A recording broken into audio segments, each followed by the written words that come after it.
خواہ میں کریں شور وہاں پر بالکل کریں. ان کے میں کہتی ہوں وزیر اعلیٰ ہاؤس کے باہر جا کے بیٹھیں. یہاں پہ بھی تو آ کے بیٹھتے ہیں نا وزیر اعلیٰ ہاؤس کے باہر. کیوں سندھ کی سڑکیں بند ہوں, کیوں سندھ کے لوگ خوار ہوں, کیوں سندھ کے لوگوں کو تکلیف ہو. اور سندھ حکومت دیکھیں, آپ کو پتہ ہے کہ آخر وقت تک یہی کوشش کرتے ہیں کہ ہم کوئی بھی کانفرنٹیشن نہ ہو. آج پاکستان میں جو لوگ ہیں وہ پولیٹیکل سٹیبلٹی دیکھنا چاہتے ہیں. ملک میں عوام کے مسائل کو دور کیا جائے. ایسے فیصلے مسلط کرنا کسی کے حق میں نہیں جس سے عوام خوش نہ ہو, جس سے کسان خوش نہ ہو, جس سے مزدور خوش نہ ہو. جو آج انٹرنیٹ کی سپیڈ کی وجہ سے سب سے زیادہ متاثر ہو رہا ہے. اب کچھ بات کرم کی صورتحال پر. گرینڈ جرگہ کرم میں قبائل کے درمیان تاحال معاہدہ نہ کرا سکا.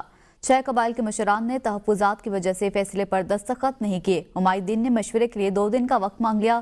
عمائدین اپنے علاقوں کو روانہ ہو چکے ہیں. وہیں دوسری جانب ٹل پارا چنار مرکزی چارہ 2 اکتوبر سے بند ہے.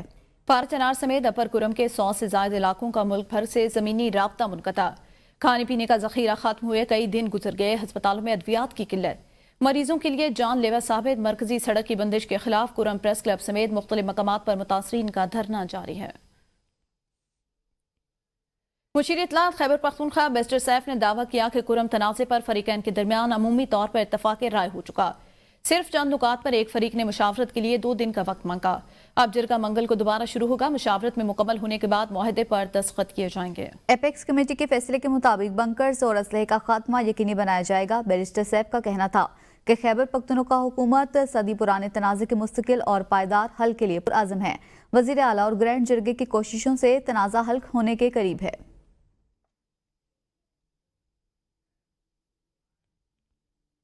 کراچی میں 2 مقامات پر جاری احتجاجی دھرنے ختم کر دیے گئے. احتجاجی دھرنا ملیر 15 نمبر اور نیشنل ہائی وے ٹاؤن شپ پر ختم کیا گیا, جس کے بعد شاہراہ کو ٹریفک کے لیے کھول دیا گیا ہے. شہر کے 10 مقامات پر تاحال دھرنا جاری.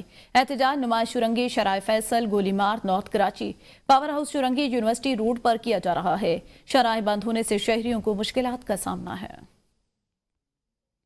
آپ کو بتائیں دھرنا ختم ہونے کے بعد جو شاہراہیں ہیں کراچی کے 10 مقامات پر کرم کی صورتحال کے خلاف تاحال دھرنے جاری.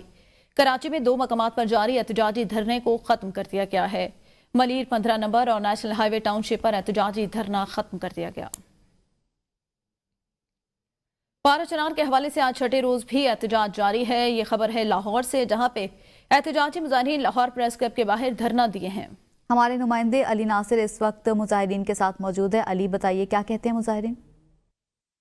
جی بالکل, میں اس وقت لاہور پریس کلب موجود ہوں, جہاں پر پارا چنار کے مظلوم مسلمانوں کے ساتھ اظہار یکجہتی کے لیے دھرنا دیا جا رہا ہے. آج اس دھرنے کو 6ٹا روز ہے. اس دھرنے کے اندر مختلف مذہبی جماعتوں کے لوگ شامل ہیں, اور ابھی کیونکہ دن کا وقت ہے, جیسے جیسے وقت گزرتا جائے گا اس دھرنے کے اندر لوگوں کی تعداد بھی بڑھتی جائے گی. ان کا مطالبہ صرف یہی ہے کہ پارا چنار کے اندر جو دن بدن دہشت گردی بڑھتی جا رہی ہے, اس کی روک تھام کے لیے اقدامات بہت ضروری ہیں, اور ساتھ ساتھ پارا چنار کے جو راستے بند کیے گئے ہیں ان راستوں کو کھولا جائے, تاکہ جو غذائیت کی قلت ہو رہی ہے, جو ادویات وہاں پر نہیں پہنچ پا رہی ہیں, دوائیوں کی کمی ہو رہی ہے, جس کی وجہ سے لوگوں کی زندگی وہاں پر مشکل ہوتی جا رہی ہے. روزگار مکمل طور پر راستے بند ہونے کی وجہ سے تباہ ہو چکا ہے. بہرحال ان لوگوں کے یہی مطالبات ہیں کہ ایک تو دہشت گردی کو ختم کیا جانا چاہیے, ساتھ ساتھ وہاں کے راستے کھولے جانے چاہیے, اور جب تک یہ مطالبات پورے نہیں ہوں گے یہ دھرنا اور یہ احتجاجی کیمپ اسی طرح جاری رہے گا. آج 6ٹا روز ہے. 5 روز سے مسلسل لاہور پریس کلب کے باہر اس طرح دھرنا جاری ہے. آج 6ٹا روز ہے. مختلف مذہبی جماعتیں اس احتجاجی کیمپ میں شامل ہیں, جو کہ پارا چنار کے مظلوم مسلمانوں کے ساتھ اظہار یکجہتی کے لیے یہاں پر موجود ہیں, اور ساتھ ساتھ اپنا اظہار خیال بھی کرتے ہیں یہاں پر آ کر. بہرحال آج 6ٹا روز ہے اس احتجاج کو. جی آگے بڑھیں گے. آپ کو بتائیں وزیر خزانہ محمد اورنگزیب نے کہا ہے کہ ملک خیرات سے نہیں ٹیکس سے چلتے ہیں. جو ٹیکس نہیں دے رہے ان کو ٹیکس دینا پڑے گا. کوشش ہے ٹیکس دینے والوں پر مزید بوجھ نہ پڑے.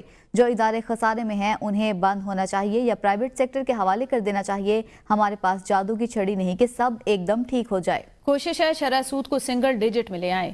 چارٹر آف اکانومی پر سب اکٹھے ہو جائیں. ملک ہے تو ہم ہیں. لوگ بجٹ کے دنوں میں اسلام آباد میں آ کر بیٹھ جاتے ہیں. ہم اسلام آباد میں دربار لگا کر نہیں بیٹھیں گے. تاجوں سے تجاویز لینے کے لیے خود ان کے پاس جا رہا ہوں. یہ اور چیزوں کی بات ہوتی ہے. اس میں 3-4 لوگوں پہ جو ٹیکس دے رہے ہیں ان پہ فردر بوجھ نہ پڑے, اور جو سیگمنٹس ایسے ہیں جن کو ٹیکس دینا چاہیے ان کو ٹیکس دینا پڑے گا. Every single segment in this country will have to contribute. یہ کوئی جادو کی چڑی نہیں ہے کہ ایک دفعہ یہ ہو جائے. I'm sure کہ جتنا یہ شرح سود کم ہوتی جائے گی اور انشاءاللہ سنگل ڈیجٹ کی طرف جائے گی, ملک کی خاطر یہ جو چارٹر اکانومی کی بات ہوتی ہے اور چیزوں کی بات ہوتی ہے, اس میں 3, 4, 5 چیزیں ایسی ہیں کہ ہم سب اکٹھے ہو جائیں. اور میں کلیئر ہوں اپنے دماغ میں کہ ہم اسلام آباد میں دربار لگا کے نہیں بیٹھیں گے. If we say we are here to serve the people of Pakistan, تو جہاں جہاں لوگ ہیں ہمیں وہاں حاضر ہونا پڑے گا. اور یہ بجٹ کے دوران انشاءاللہ آپ دیکھیں گے کہ وہ بجٹ کا سارا پروسیس, میں نے اوورسیز چیمبر میں بھی کہا, پاکستان بزنس کونسل میں کہا, سیالکوٹ چیمبر میں کہا کہ ہم خود آپ کے پاس حاضر ہوں گے آپ کی تجاویز لینے کے لیے اور آپ کے جو بھی آئیڈیاز ویوز ہیں وہ لینے کے لیے. پیپلز پارٹی کے سینئر رہنما سید خورشید شاہ نے دعویٰ کیا اگر پیپلز پارٹی چاہے تو بلاول کل وزیر اعظم بن سکتے ہیں. سید خورشید شاہ نے سکھر میں میڈیا سے گفتگو کرتے ہوئے کہا کہ بلاول بھٹو بھیک مانگ کر 70 ووٹوں پر کمزور وزیر اعظم نہیں بنیں گے. انہوں نے مزید کہا کہ ملکی مسائل کی خاطر پیپلز پارٹی نون لیگ کے ساتھ ہے. پانی کی تقسیم پر پیپلز پارٹی نے نہ کبھی سمجھوتا کیا ہے اور نہ آئندہ کرے گی. وفاقی وزیر امور کشمیر انجینئر امیر مقام نے کہا ہے کہ مذاکرات کی کامیابی کا انحصار مطالبات اور فریقین کی سنجیدگی پر ہے. 9 مئی کے حوالے سے جو مطالبہ کیا جا رہا ہے وہ کسی کے اختیار میں نہیں. وفاقی وزیر کہتے ہیں مذاکرات ان شرائط پر ہونے چاہیے جن پر بات ہو سکتی ہو.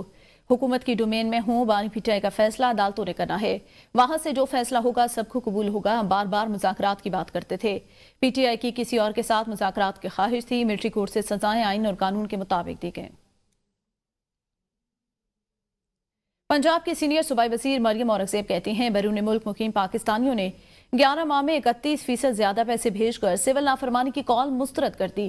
اب بیرون ملک مقیم پاکستانی جھوٹ، فریب اور فراڈیوں کے جھانسے میں نہیں آئیں گے. مریم اورنگزیب نے کہا کہ مار دو، جلا دو، گالی گلوچ، گنڈا گردی، جھوٹ، فراڈ، سول نافرمانی کی کال سے عوام کا پیٹ نہیں بھرتا. 9 مئی کے مجرموں سے ملک کی ترقی، سنبھلتی ہوئی معیشت اور عوام کی خوشحالی ہضم نہیں ہو رہی. 9 مئی کے مجرم، ملک کو لوٹنے والے چور اور ملک کو جلانے والے بہروپیے کسی رعایت کے مستحق نہیں ہیں. مزید کہا کہ اوورسیز پاکستانی سنبھلتی ہوئی معیشت میں اپنا حصہ ڈال رہے ہیں.